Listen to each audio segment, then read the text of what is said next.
Shalom, shalom, peuple de Dieu. Que l'Éternel Dieu nous bénisse.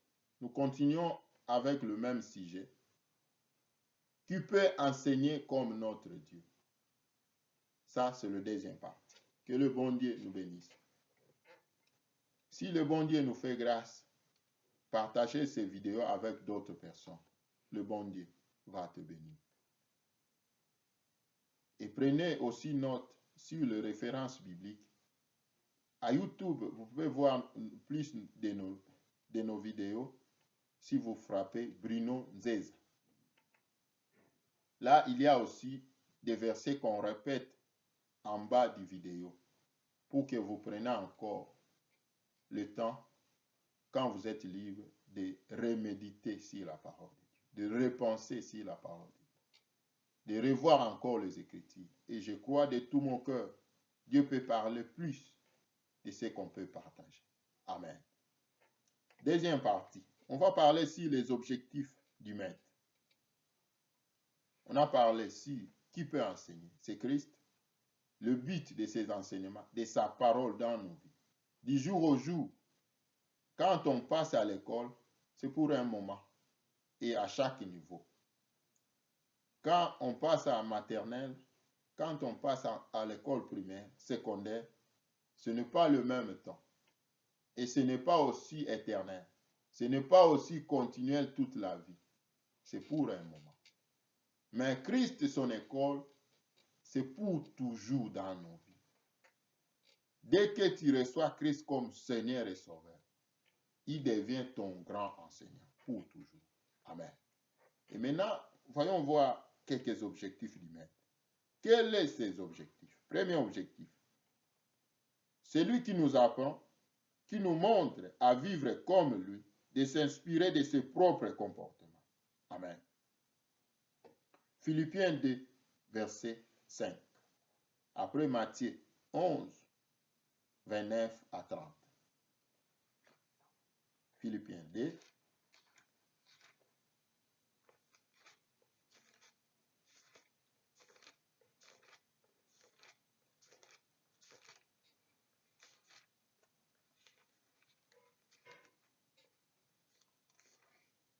Le verset 5. Je lis au nom de Jésus. Ayez en vous les sentiments qui étaient en Jésus-Christ. Quand on continue vers le verset 6, lequel existant en forme de Dieu n'a point regardé comme une proie arrachée d'être égal avec Dieu. Matthieu 11,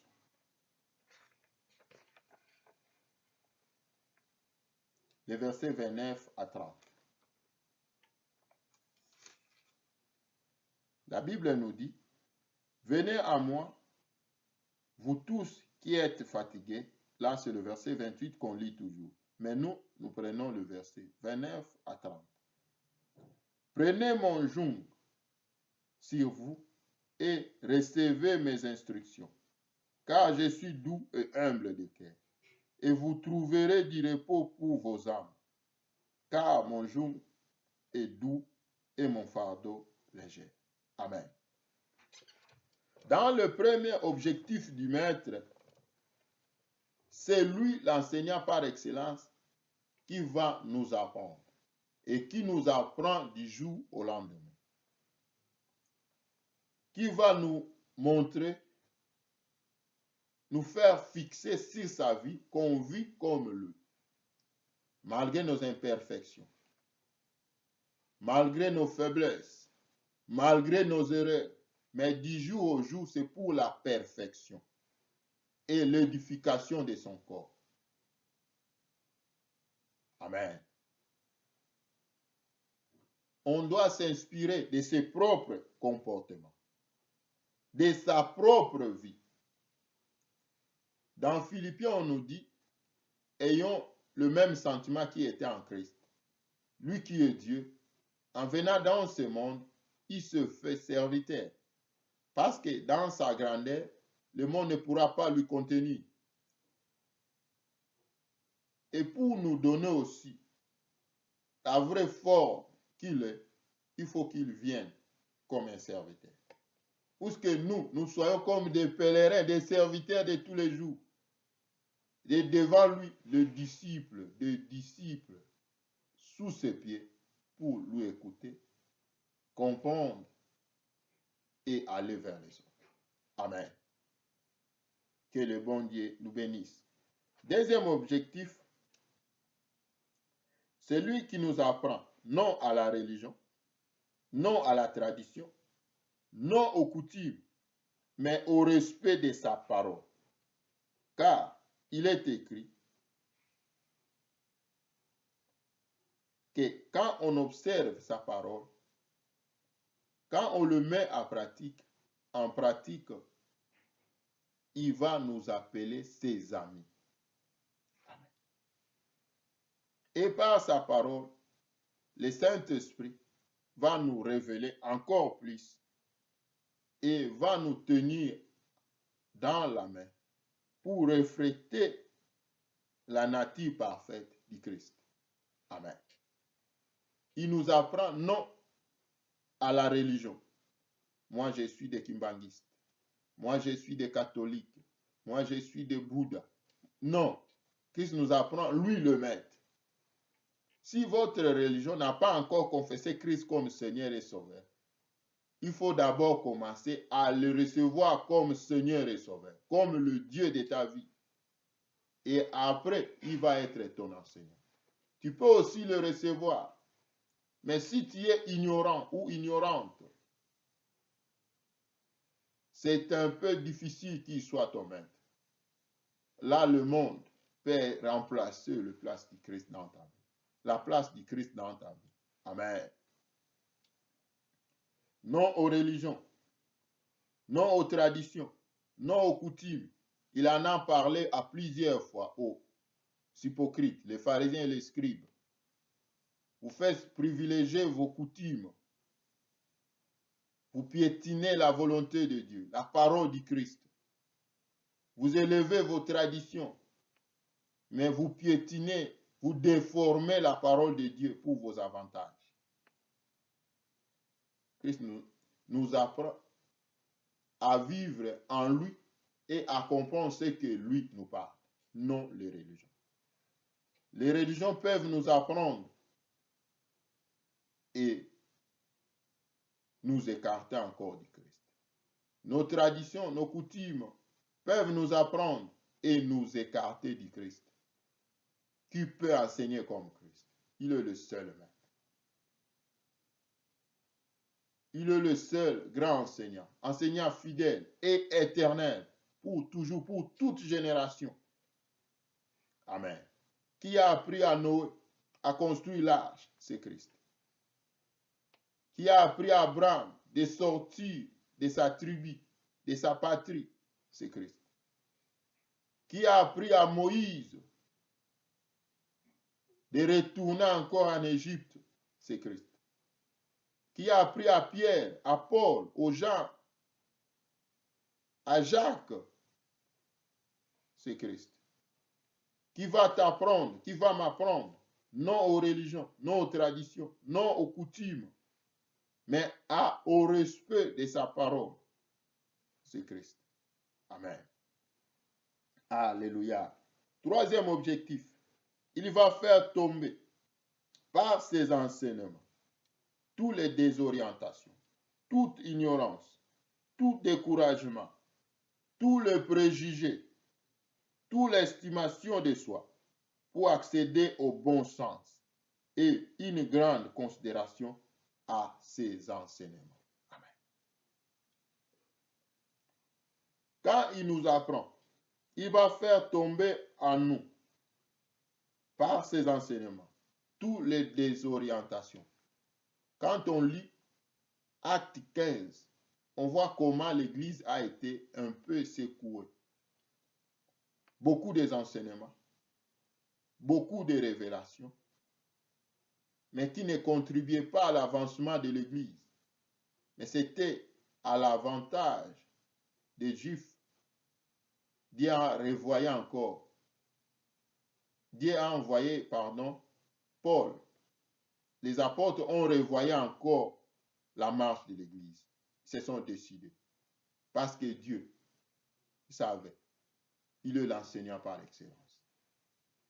Il a préféré envoyer Paul de l'autre côté. Et à un moment, faire retourner Paul. Il a appris à Paul qu'est-ce qu'il faut à tous ces moments. Amen. Il va faire tomber à nous les désorientations. Dans l'Église, dans des familles chrétiennes, dans des communautés chrétiennes, le diable est toujours là pour semer les zizanies, pour semer les troubles, les disputes, les querelles. Mais si Christ est notre enseignant, troisième objectif, il va faire tomber à nous par ses enseignements les désorientations.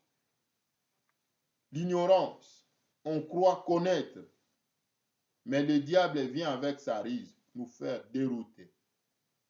On parle de la parole, mais on ne le pratique pas. On croit à ce qu'on parle, mais on ne vérifie pas les Écritures. Amen. Alléluia. Nos préjugés, ce qu'on pense, ce qu'on vient de conclure, c'est seulement ça. On ne fait pas retour à la Bible. Il va faire tomber tout ça. Si il est notre enseignant, c'est lui l'enseignant par excellence. Il va nous faire accéder au bon sens de ces enseignements. Oui, les enseignements de Christ ont un bon sens. Si le diable prend place, c'est pour cela, dans le livre de Jacques, on nous parle, ne nous limitons pas seulement à écouter. On doit se désorienter, mais mettons en pratique la parole de Dieu. Ça, c'était notre troisième objectif.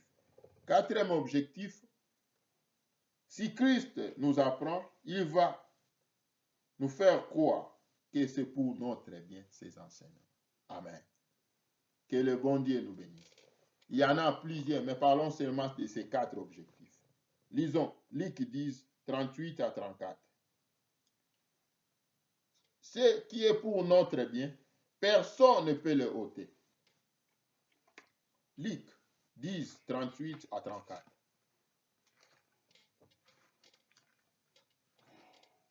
Que le bon Dieu nous bénisse. Que le bon Dieu vous bénisse, papa, maman, vous qui suivez cette vidéo. Essayez de partager avec les autres. Il peut y avoir des erreurs sur les accords de la langue, vous pouvez corriger. Il peut y avoir des amis, des frères qui peuvent être à votre côté, qui parlent d'autres langues. Vous pouvez aussi interpréter en anglais, en d'autres langues aussi. Que le bon Dieu nous bénisse. Partageons la parole de Dieu avec les autres, même dans les vidéos. Luc 10, 38 à 42. On lit la parole de Dieu. Et voici du milieu de la foule un homme s'écriant, Maître, je t'en prie, porte le regard sur mon fils, car c'est mon fils unique. Un esprit le saisit et aussitôt il pousse des cris. Et l'esprit l'agite avec violence. L'effet accumule et a de la peine à se retirer de lui. Après l'avoir tout brisé, je priais tes disciples de les chasser et ils n'ont pas pu. Race incrédule et perverse, répondit Jésus. Jusqu'à quand serai-je avec vous et vous supporterai-je? Amène ici ton fils. Amen.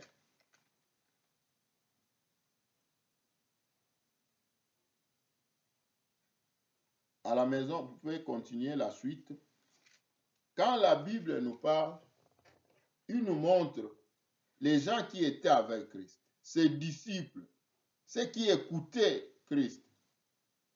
Mais pour pratiquer ce que Christ leur disait, Christ leur reproche des incrédules. Quand Christ nous enseigne, on ne peut pas limiter seulement à écouter. C'est pour cela qu'on vient de citer les objectifs. Il faut que le but soit accompli dans nos vies pour que nous vivons ces enseignements, devenir notre propre vie. Amen. Quand nous lisons encore Psaume 73, le verset 27,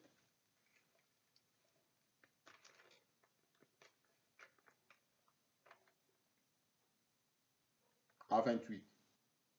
Car voici ceux qui s'éloignent de toi périssent.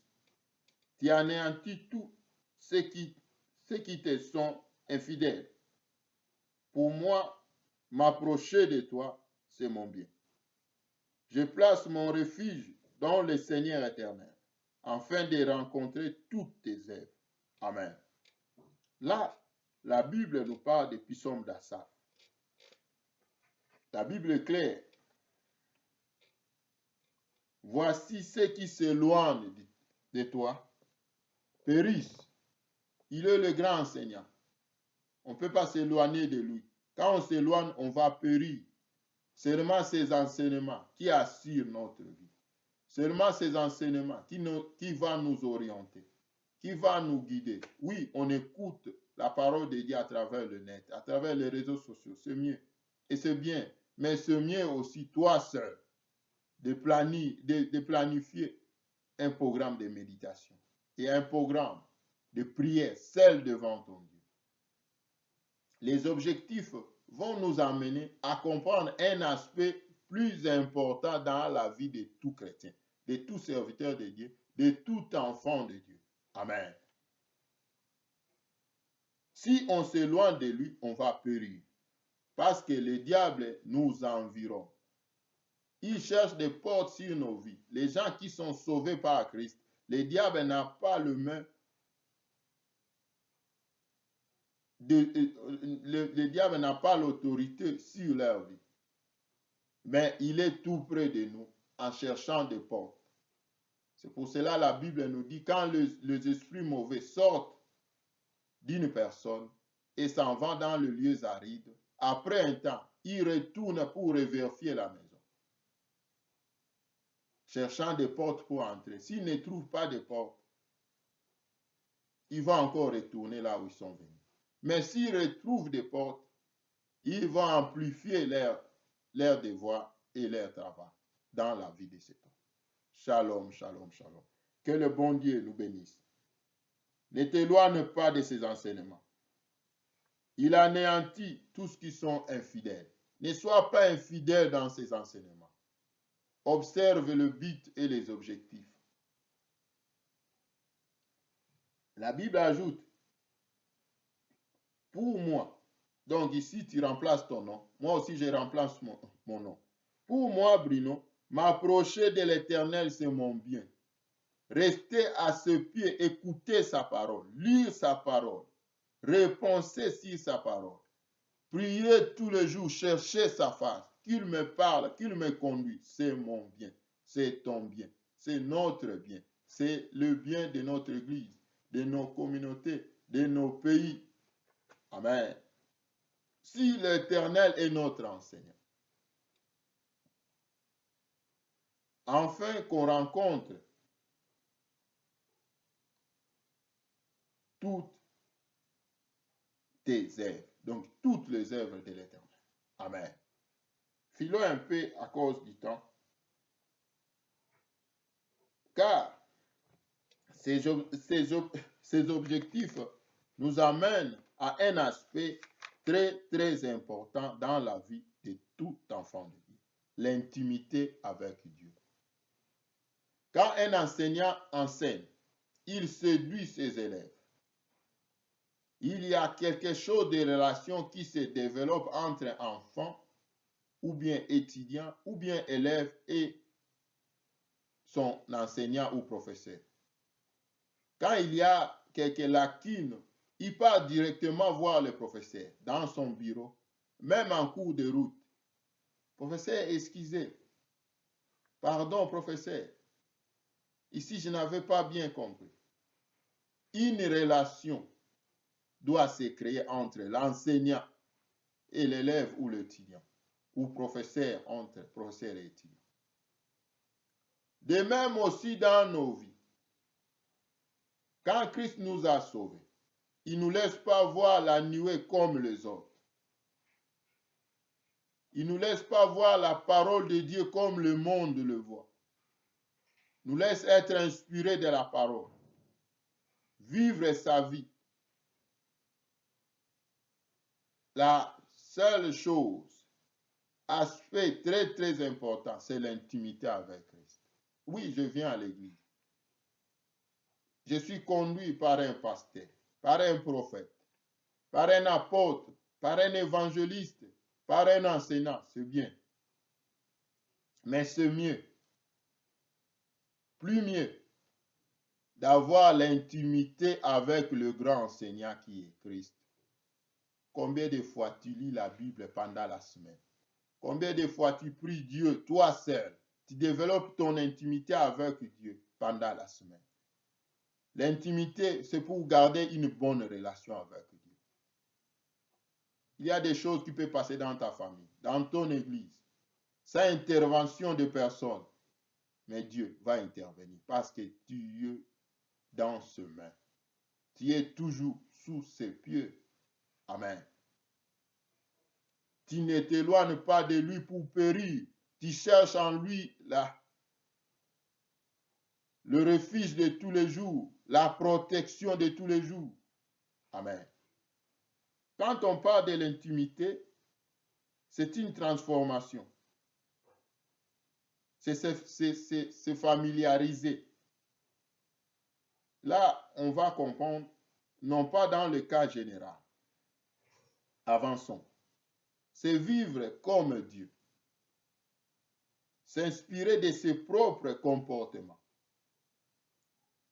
Pour que ces comportements deviennent le nôtre. Dans cette relation qu'on doit maintenir devant lui. Quand on parle de l'intimité, il y a deux choses que je prélève sur l'intimité. Il y a la repentance et le temps de brisement. Quelqu'un qui n'est pas repenti, il peut parler de l'intimité avec Dieu. Mais les enseignements du Seigneur n'auront pas le bon sens dans sa vie. Il y a des choses qui vont toujours rester et l'intimité n'aura pas de place. Quand on parle de la repentance, on parle d'abord de la personne qui a cru à Christ et après avoir cru en Christ, la personne va avoir une bonne conscience pour le bon sens devant toute chose. C'est pour cela que Paul nous dit, quand on fait quelque chose, si réellement on est en Christ, on va se mesurer, non pas devant les hommes, mais dans nos cœurs, dans nos vies. On va voir tout ce qu'on fait, on le fait pour l'Éternel. Même serviteur de Dieu, ce que tu fais pour les enfants de Dieu, ce que tu fais pour le service de Dieu, vois comme tu le fais pour le Seigneur. Enfant de Dieu, c'est la même chose. La repentance amène cette conscience dans la vie de l'homme. Seulement l'ignorance, les serviteurs de Dieu et d'autres gens élevés dans nos églises, ils croient que ce sont les fidèles qui vont le faire vers nous. Non. Nous tous, nous sommes le membre du corps du Christ. Seulement la tâche est différente. Mais dans le service, dans le devoir, comme il est le grand enseignant, il est le grand enseignant pour le serviteur et pour les enfants de Dieu. Il est le grand enseignant pour nous tous. L'intimité aussi, c'est un secret d'un chacun de nous devant son Dieu. Amen. La première des choses, c'est la repentance. Il faut que cette repentance soit vraiment la bonne et dans une bonne direction. Exemple, dans Jean 3, 1 à 13. Là, tu peux lire à la maison. L'histoire de Nicodème. Il était dans le temple. Quand il vient devant Christ, c'est pour parler de sa vie. Mais Christ, qui est le grand enseignant, lui parle de son vrai problème, qui est la repentance. Enfant de Dieu, nouveau venu dans l'église, serviteur de Dieu, la repentance est pour toujours. Cette bonne conscience va toujours marcher avec nous. Si on peut bien suivre ça, lisons deux passages. Jean 16, 2 à 4, Jean 12, 24. Que le bon Dieu nous bénisse. Jean 16, 2 à 4, Jean 12, 24. Qu'est-ce que la Bible nous dit? Jean 16, je commence même par 1. Je vous ai dit ces choses, afin qu'elles ne soient pas pour vous une occasion de chute. Ils vous excluront des synagogues, et même l'heure vient où quiconque vous fera mourir croira rendre un culte à Dieu. Et ils agiront ainsi parce qu'ils n'ont connu ni le Père ni moi. Amen. Si on avance vers le 4e verset, la Bible nous dit, je vous ai dit ces choses afin que, lorsque l'heure sera venue, vous vous souveniez que je vous les ai dit. Je ne vous en ai pas parlé dès le commencement parce que j'étais avec vous. Amen. Christ avertit les disciples. Maintenant, vous êtes mûrs. Maintenant, vous comprenez mes enseignements. Maintenant, vous exercez mes enseignements. Vous appliquez ça. Mais il y a un temps, peu de temps devant nous. On va se séparer. Mais ces enseignements, ce sont des orientations, des avertissements pour vous. Les gens que vous voyez dans le synagogue vont vous tuer. Et c'est ça la suite et la fin de ces apôtres, leur vie. Ils ont été persécutés non par les païens, par les gens de la synagogue. C'est pour cela l'intimité avec Dieu. La première des choses, c'est la repentance. S'il n'y a pas la repentance, jeûner 100 jours, jeûner 1000 jours, jeûner même pendant toute l'année. L'enseignement du maître ne sera pas dans le bon sens dans nos vies. Christ ne sera pas notre maître. C'est la première des choses qui est la repentance. Cette bonne conscience va marcher avec nous toute notre vie. Amen. Deuxième des choses. Jean 12, 24. La Bible nous dit, en vérité, je vous le dis, si les grains de bleu qui est tombé en terre ne meurt, il reste seul. Mais s'il meurt, il porte beaucoup de fruits. Amen. Si on jette un grain de bleu dans la terre, on sème, il faut que ça meure là en bas pour que ça reproduise le petit arbre et que cet arbre par après va produire des fruits. Si ce phénomène n'est pas fait, la semence qu'on a mise sur la terre va rester stérile, ne va pas se reproduire. C'est la même chose pour l'intimité avec Dieu. L'intimité ne peut pas avancer avec Dieu. Si nous, enfants de Dieu, serviteurs, peuple de Dieu, il n'y a pas cette transformation dans nos vies. La première des choses pour que les enseignements du maître prennent place dans nos vies et nous guident, c'est la repentance. Revois un peu ta vie. Qu'est-ce qui te freine pour la bonne marche? Qu'est-ce qui te condamne? Qu'est-ce qui te dérange? Oui, je suis vraiment un chrétien, mais celle-ci, c'est un péché chéri. Je me suis toujours accroché à ça. Pour la bonne marche, l'aspect le plus important,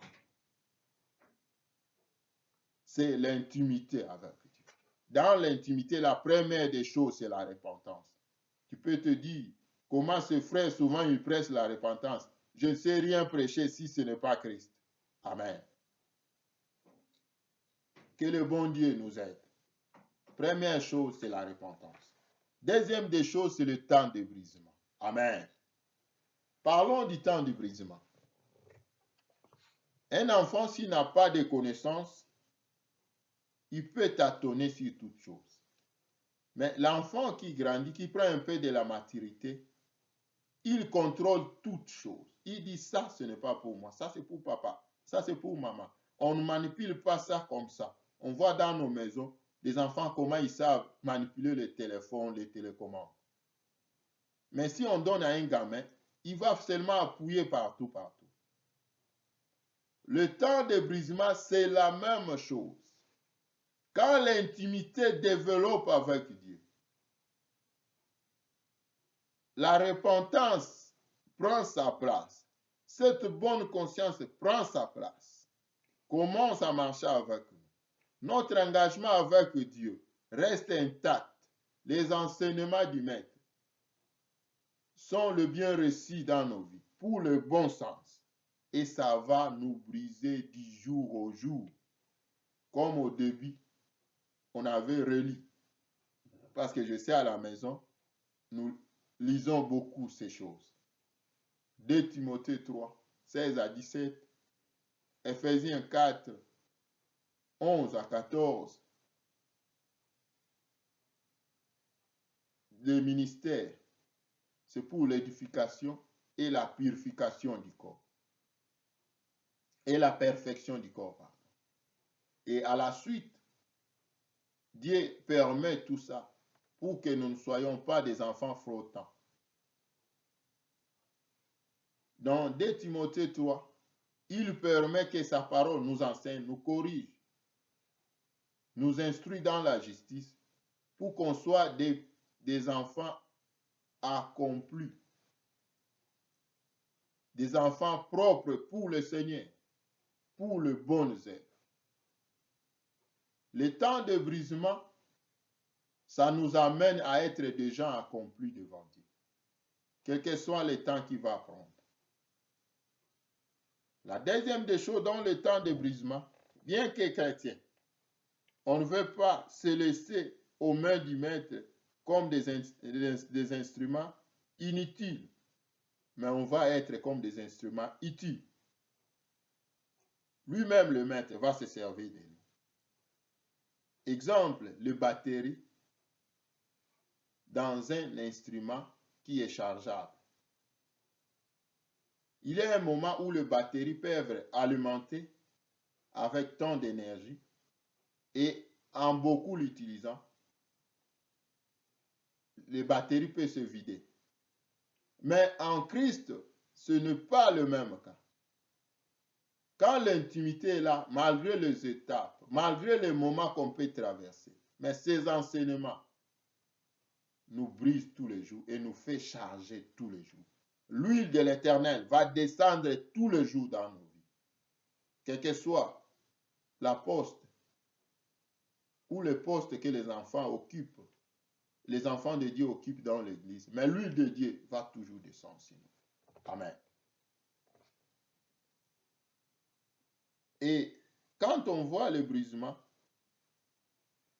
lisons Romains 12, verset 2. Amen. Nous avançons vers la fin de notre deuxième partie. Romains 12, verset 2.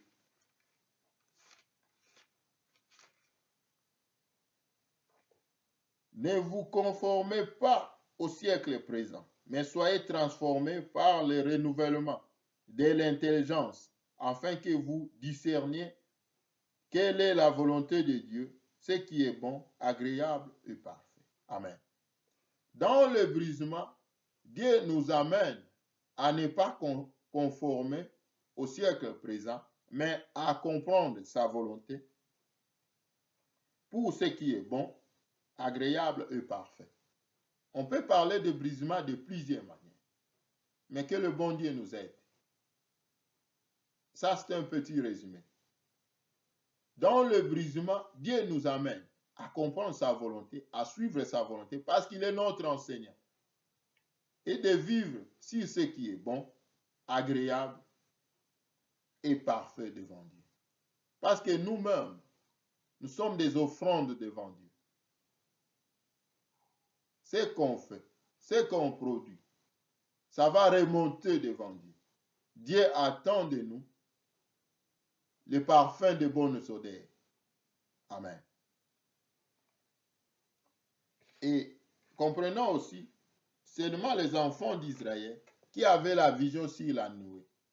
Nous aussi, quand il y a la maturité, la pensée de Dieu, la volonté de Dieu va être devant nous. On va comprendre les choses, non pas comme tout le monde. L'oreille ne sera pas seulement pour écouter la musique, pour écouter ce que tout le monde écoute. Dieu va nous encore parler plus. Amen. Va nous encore parler plus. Que le bon Dieu nous aide.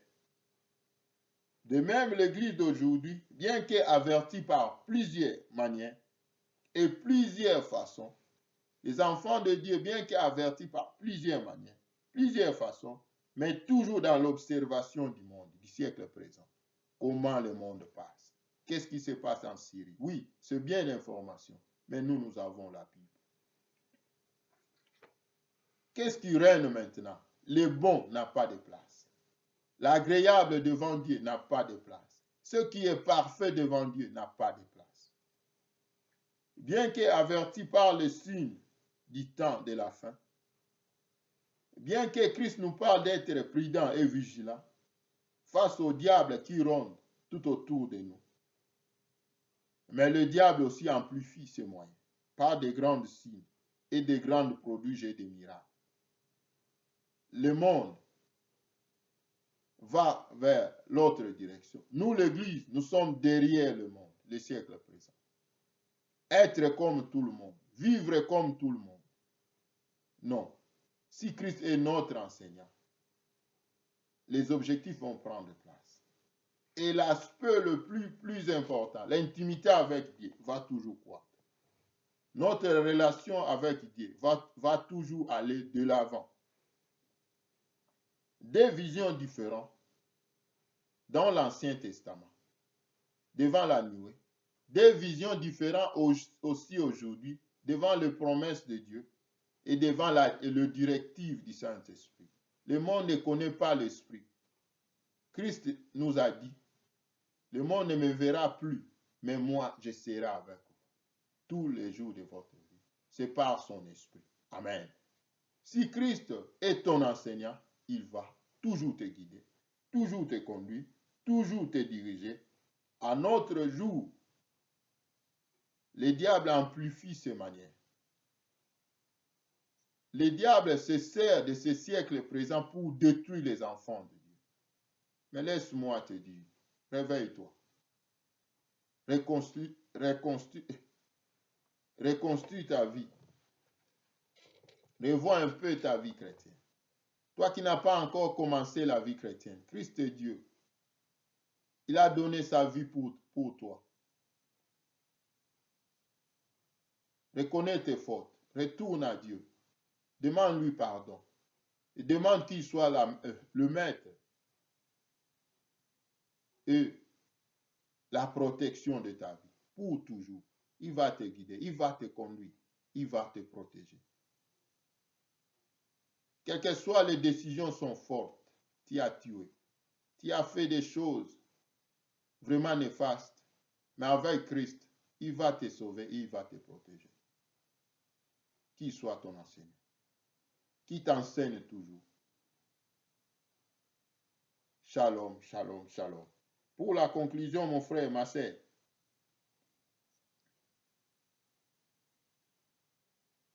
comprenons, en dehors de Dieu, il n'y a personne. Les écoles peuvent nous apprendre la science, tout ça. On peut développer notre faculté intellectuelle. Mais pour la vie éternelle, c'est Christ qui est l'enseignant par excellence. Sinon, c'est le monde qui va nous faire détourner de la bonne voie. Christ ne nous appelle pas des élèves, mais il nous appelle amis. Il nous appelle cohéritiers. Il nous appelle disciples. Élèves pour vivre comme le maître. Que le bon Dieu nous aide. Conclusion, parlons de 1 Thessaloniciens 5, 19 à 22. Que le bon Dieu vraiment nous aide. Il est l'enseignant par excellence. On a parlé du but, on a parlé des objectifs, on a parlé de l'aspect le plus important de notre vie. Que le bon Dieu nous aide. 1 Thessaloniciens 5, 19 à 20. N'attenez pas l'esprit, ne méprisez pas les prophéties, mais examinez toutes choses. Retenez ce qui est bon. Abstenez-vous de toute espèce de mal. On continue.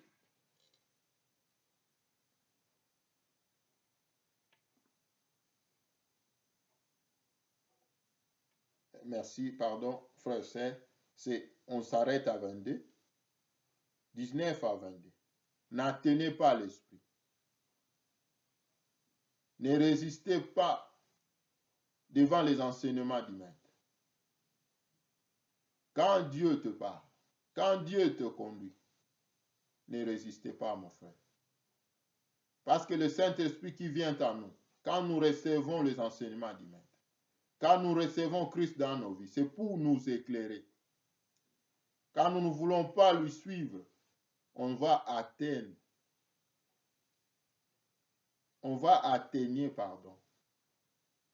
le feu du Saint-Esprit dans nos vies. Quand nous ne voulons pas que les objectifs de ces enseignements prennent place dans nos vies, quand nous ne voulons pas développer notre intimité avec lui seul, l'esprit qui brûle en nous va s'éteindre. Amen. La Bible nous dit, n'atteignez pas. Ne méprisez pas aussi les prophéties. Les grandes prophéties, ce sont les Écritures. Quand tu lis la Bible, par rapport à ta vie, par rapport à ma vie, il faut que les enseignements du maître soient le plus considérés dans nos vies. Oui, je vais vivre une vie très chic. Ça, ce sont tes ambitions. Mais devant la parole de Dieu, mon frère, ma sœur, respectons les enseignements du maître. Considérons les enseignements du maître. Ne méprisons pas la parole de Dieu. Examinons plutôt. Retenons ce qui est bon. Non bon selon nos désirs, mais bon selon les enseignements du maître. On venait de lire Romains 12, verset 2. Quand on comprend sa volonté, c'est pour ce qui est bon, agréable et parfait. C'est le bon là que la Bible nous parle. Choisissons ce qui est bon, qui est agréable, qui est parfait devant Dieu. Ce que Dieu nous oriente, ce que Dieu nous donne comme directive, et non ce que le monde nous présente. Abstenez-vous de toute espèce de mal. Fuyons le mal. Donnons-nous des limites sur ce qui dérange notre intimité avec Dieu. Non, qu'il soit ton grand enseignant, parce qu'il est l'enseignant par excellence. Il est l'enseignant fidèle pour ma vie, pour ta vie. Si tu ne l'as pas encore reçu, qu'il soit l'enseignant par excellence pour ta vie. Shalom, shalom, shalom, shalom.